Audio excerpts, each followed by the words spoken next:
Sir ఒక 2 days leave కావాలి sir, ఇంట్లో కొంచెం ఎమర్జెన్సీ సిచ్యువేషన్ వచ్చింది. లీవ్ కావాలా? లాస్ట్ వీకేగా తీసుకున్నావు లీవ్, అప్పుడు కూడా ఎమర్జెన్సీ వచ్చిందని చెప్పావు. మళ్ళీ ఇప్పుడు కూడా ఎమర్జెన్సీ వచ్చింది. నీకు కావాలన్నప్పుడల్లా ఎమర్జెన్సీ వస్తా పోతా ఉంది. ఏం ఎమర్జెన్సీ చెప్పు, రీజన్ చెప్పు. అన్నీ బయటికి చెప్పుకోలేము సార్, కొన్ని పర్సనల్ ఉంటాయి, అర్థం చేసుకోండి. రీజన్ చెప్పేదాకా లీవ్ ఇచ్చేది లేదు. ఇప్పుడు పడితే అప్పుడు వస్తావు రికవరీ ఏజెంట్ లాగా లీవ్ లీవ్ లీవ్ అని. నాకు రీజన్ చెప్పాల్సిందే. అదే చెప్పాక సార్ కొంచెం ఎమర్జెన్సీ అని, మీకు ఇప్పుడేం చెప్పలేను, తర్వాత చెప్తా. నో, సమస్య లేదు. I'm not going to approve your leave today unless you tell me the fucking reason. అర్థమైందా? ఓ పని చేయండి, నాకేం లీవ్ అప్రూవ్ చేయొద్దు, మీ దగ్గరే పెట్టుకోండి. నేను 2 days దాకా రాను, అంతే. ఏం పీక్కుంటారు పీకోండి, ఓకేనా? ఈ రోజు రీజన్ చెప్పాల్సిందే. Tell me. మీ అమ్మమ్మ మా తాతయ్యతో లేచిపోయిందిరా, అరగుండా కొడక. ఎన్నిసార్లు చెప్పాలి, అర్థం కాదా పర్సనల్ అని చెప్తే?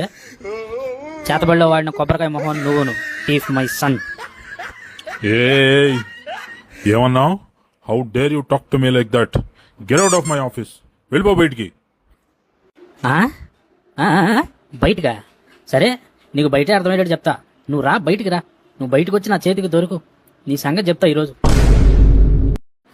నానా అజయ్, అలా కాదురా పిచ్చోడా, నేను ఊరికే తమాషా కన్నా. తీసుకో, 2 days కదా, తీసుకో. 2 days లీవ్ తీసుకో, నేను చూసుకుంటా. నాకు నీ లీవ్ వద్దు, ఏమొద్దు. నువ్వు నాకు బయట దొరుకు చాలు, అంతే అంతే. నానా అజయ్ బాబు, రే నువ్వు తీసుకోరా, కావాలంటే 1 week తీసుకో, నేను చూసుకుంటా కదా. అజయ్ రే ఆగరా, ఆగు.